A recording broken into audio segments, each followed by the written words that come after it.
बिहार प्रांत में मुनि संघ आर्यिका संघ का विहार चल रहा है। सर्दी का समय है। लोग सुबह प्रातःकालीन बेला में घरों से निकलना पसंद नहीं करते,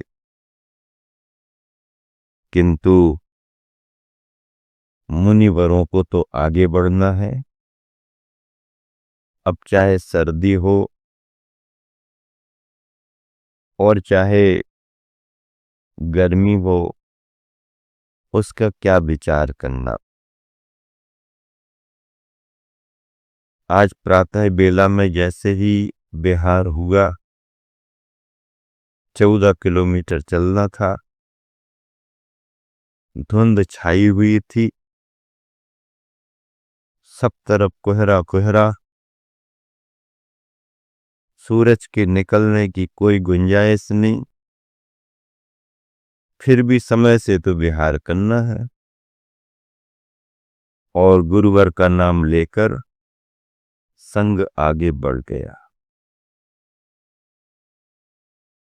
1-1.5 घंटे बाद सूरज निकला तो चमक तो रहा है, लेकिन उसका कोई असर नहीं पड़ रहा।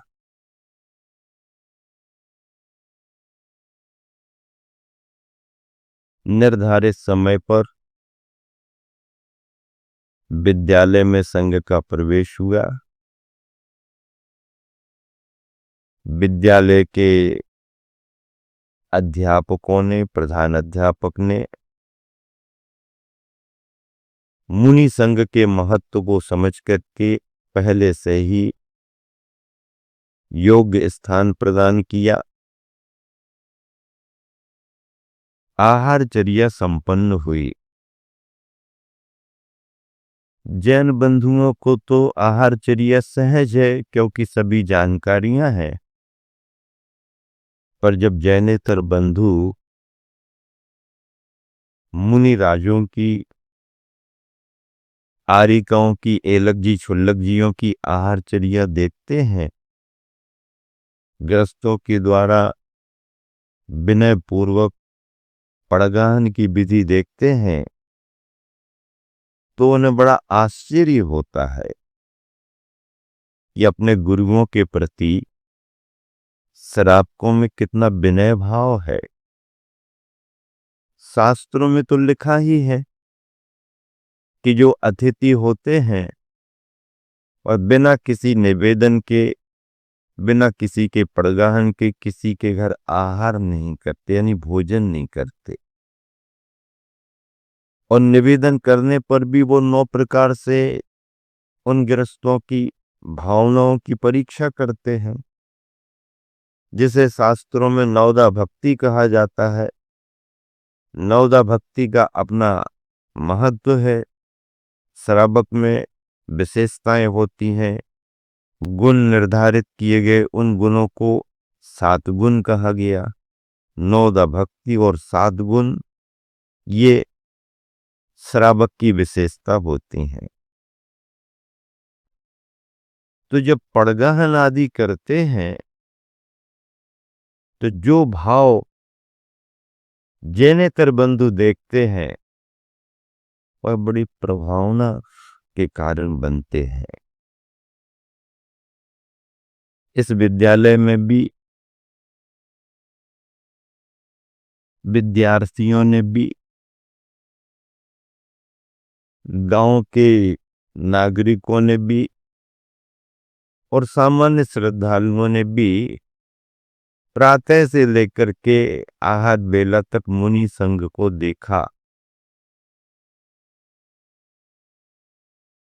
कई शिक्षकों का ऐसा कहना हुआ कि दिगंबर जैन मुनि को पुस्तकों में पढ़ते थे, सुनते थे कहानियों में, लेकिन पहली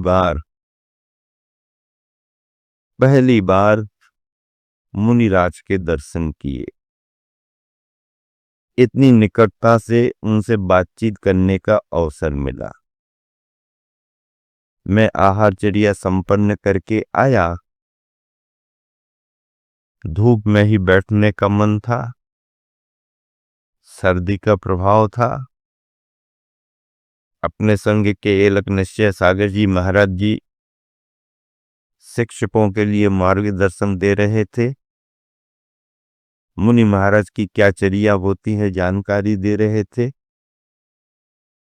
मेरे आने पर उन्होंने मुझसे निवेदन किया कि महाराज जी, ये सभी शिक्षक बंधु मुनिचर्या की विशेष जानकारियां चाहते हैं, उनके मन में जिज्ञासा है, आप इन्हें बताइए। और मैंने भी उनकी जिज्ञासाओं का समाधान किया। उनको सुनकर के ये बड़ा आश्चर्य हुआ कि 24 घंटे में एक बार भोजन पानी। जब अंतराय की बात बताई तो और आश्चर्य हुआ कि अंतराय भी कर देते हैं आप लोग। फिर उन्होंने प्रश्न किया कि ठीक है, सर्दी में तो चल जाता, गर्मी के समय में पानी का बीच में प्रयोग तो करते होगे। मैंने कहा नहीं, चाहे सर्दी हो या गर्मी, एक बार का ही नियम है, एक बार ही पानी, एक बार ही भोजन। सुन करके उनको बड़ा आश्चर्य हुआ और उन्होंने कहा, ऐसी कठोरता, ऐसे नियम मैं तो पहली बार सुन रहा हूं। उन्होंने ये भाव प्रकट किया कि सर्दियों में जब तीव्र सर्दी होती है तो कुछ साधनों का आप लोग उपयोग करते हैं क्या? मैंने कहा नहीं। कोई गर्म साधनों का, हीटर आदि का उपयोग नहीं करते हैं। बचाव के लिए कमरों में रुक जाते हैं, कमरे बंद करा देते हैं, आवश्यकता अनुसार चटाई आदि ले लो। इसके अलावा कंबल, रजाई, गद्दे आदि का कोई उपयोग नहीं। तो उन्हें आश्चर्य हुआ। अब उन्हें तो आश्चर्य होगा कि ये तो हम लोगों की सहज चर्या है। तब मैंने उनसे कहा कि दिगंबर जैन मुनि की चर्या में इतनी प्रामाणिकता है, इसीलिए तो आज तक वो चर्या टिकी हुई है। इतने प्राचीन काल से चली आ रही चर्या आज भी टिकी हुई है। अगर इस चर्या में प्रामाणिकता नहीं होती तो कोई भी तर्क वितर्क करके इस चर्या को बाधित कर सकता था। लेकिन सरकारी स्तर पर भी संरक्षण है, संविधान से भी संरक्षण है और इस चर्या के प्रति जैनेतर समुदाय में मान्यता भी है। यही कारण है कि भौतिकता की चकाचौंध में युग कहीं भी आगे बढ़ रहा हो, लेकिन दिगंबर मुनि की चर्या को कोई बाधा नहीं। अब ना समझ लोग तो सभी जगह होते, सभी समय में होते हैं। जो नहीं समझता है वो कहीं भी बाधा डाल सकता है, जो समझता है वो कभी भी कहीं भी सहयोगी हो सकता है। देखो, मैं बार बार कहा करता हूं, संस्कृत में नीतिकार कहते हैं कि ऐसा नहीं है कि सज्जन के सिर में कोई तिलक अलग से लगा हो। तिलक लगा हो तो हम पहचान लगे कि ये सज्जन आदमी है, और किसी के सिर में सींग लगे हो तो हम कहते हैं कि ये दुर्जन है। सिर में सींग आ गए तो सज्जन के तिलक में कहीं, सज्जन के माथे में कहीं तिलक नहीं लगा होता और किसी दुर्जन के सिर में सींग निकले हुए दिखाई नहीं देते हैं। ये तो दुर्जनता और सज्जनता की पहचान उसके अपने परिणाम और व्यवहार से होती है। किसका क्या परिणाम है, किसका कैसा व्यवहार है, इस पर ही दुर्जनता और सज्जनता की पहचान हो सकती है। इस देश में दुर्जनों की भी कमी नहीं है, सज्जनों की भी कमी नहीं है। अच्छाइयां भी बहुत हैं तो बुराइयां भी बहुत हैं। अच्छे लोग भी मिलते हैं, बुरे लोग भी मिल जाते हैं।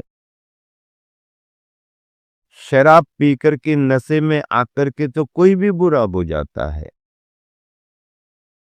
और जब शराब का नशा उतरता है, व्यक्ति होश में आता है, तो हर कोई व्यक्ति अच्छा ही होता है। संप्रदाय बुरे नहीं है, सांप्रदायिक का बुरी है। पंथ बुरे नहीं है, पंथवाद बुरा है। जातियां बुरी नहीं है, जातीयता बुरी है। जाति एक व्यवस्था है, लेकिन जातीयता एक उन्माद है। पंथ एक व्यवस्था है, विचारधारा है, लेकिन मेरा ही पंथ सही है, ये उन्माद है। और धर्म की व्यवस्थाएं बुरी नहीं है, लेकिन धर्म के नाम पर धर्मांधता हमेशा बुरी होती है। धर्मांधता बुरी है। जातियां बुरी नहीं है, जातीयता का उन्माद बुरा है। इसलिए बंधुओं, पैदाइशी ना कोई सज्जन होता है और पैदाइशी ना कोई दुर्जन होता है। सज्जनता और दुर्जनता तो हमारे भाव, विचार और व्यवहार से सुनिश्चित की जाती है। मुनि समूहों के विहार में यत तत् सर्वत्र सद्भावना का संचार होता है, क्योंकि मुनि जनों की प्रवृत्ति सभी के कल्याण के लिए होती है। जब उन शिक्षकों के लिए मैंने संबोधित किया और गुरुवर आचार्य विद्यासागर जी महाराज जी की देन साधना के रूप में, संघ के रूप में, समाज के रूप में, राष्ट्र के रूप में और शिक्षा के रूप में प्रतिभा स्थली के संदर्भ सुनाए, तो उनको बड़ा आश्चर्य हुआ। और मैंने कहा कि आप हमारे गुरुवर के नाम को सर्च करिएगा, विद्यासागर.गुरु पर आप देखिएगा, नेट पर आप आचार्य विद्यासागर के बारे में पढ़िएगा, आपको जानकारियां मिलेंगी। हम सभी सम्मेद शिखर की वंदना करके, चातुर्मास करके आगे बढ़ रहे हैं। बिहार प्रांत में बिहार चल रहा है। प्रातःकालीन बेला में 14 किलोमीटर और शाही बेला में कितने चले? 16 किलोमीटर। कितने चले? 16 किलोमीटर। अब बताओ, सुबह शाम चल रहा है क्रम। रुकने के लिए क्या? रुकने के लिए तो विद्यालय मिल जाते हैं, स्कूल मिल जाते हैं। देखो, मूक माटी लिखी जा रही है और उस मूक माटी में प्रतीक बनाए गए हैं, प्रतीकों का चित्रण किया गया है। कुंभकार है, लेकिन कुंभकार के मुख के द्वारा कुंभकार का कितना बड़ा आदर्श प्रस्तुत कराया गया है, कितना बड़ा आदर्श प्रस्तुत कराया गया है। वो क्या कह रहा है? कंबल वाले ही कंबल वाले होते हैं और काम के दास होते हैं। हम बल वाले हैं क्या? हम बल वाले हैं, इसलिए हम काम के दास नहीं, हम राम के दास होते हैं और राम के पास सोते हैं। कंबल का संबल आवश्यक नहीं हमें, हम तो सूती सस्ती चादर का ही आदर करते हैं। क्या बात है, कितनी बढ़िया पंक्तियां।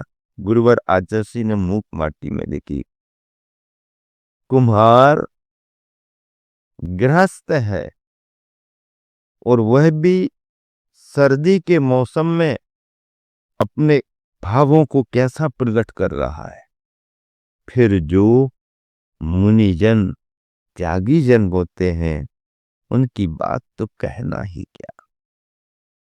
आचार्य पूज्यपाद स्वामी ने योगी भक्ति लिखते हुए मुनि राजों को धरती कंबला कहा। धरती कंबला, कंबल चाहिए तो धैर्य का कंबल दो, धैर्य का कंबल। सर्दी गर्मी बरसात तीनों योगों में मुनिजन योगी जन अपनी साधना करते रहते हैं। सर्दी के दिनों में विहार करने को गमन योग कहा जाता है।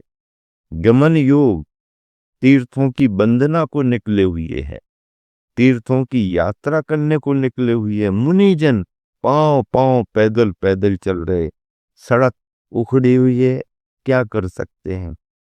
गिट्टी बोल्डर पड़े हुए हैं, क्या कर सकते हैं। रास्ता कभी समझ में नहीं आया, दूसरे रास्ते पर आगे बढ़ गए, क्या कर सकते हैं। बताने वाला बता देता है, कभी भ्रमित हो जाते हैं। फिर भी इस समय साधन और सुविधाएं गृहस्थों के पास बहुत हैं, तो यात्रा बहुत अच्छे से संपन्न हो रही। शिक्षकों के लिए बड़ा मार्गदर्शन दिया। जैन मुनियों की चर्या के बारे में बतलाया गया, उनकी अहिंसक विचारधारा, अपरिग्रह की उनकी दिनचर्या को बतलाया गया। खान पान संबंधी नियम बतलाए गए। बतलाने की जरूरत नहीं, लेकिन अगर जिज्ञासु कोई जानना चाह रहा है तो सच्ची जानकारी देना। उन्होंने पास बैठ करके रिकॉर्डिंग कराई, संदेशा लिया और उन्होंने कहा कि मैं ज्यादा से ज्यादा लोगों को आपकी चर्या के बारे में जानकारी दूंगा और आपकी तपस्या की मैं अनुमोदना करता हूं।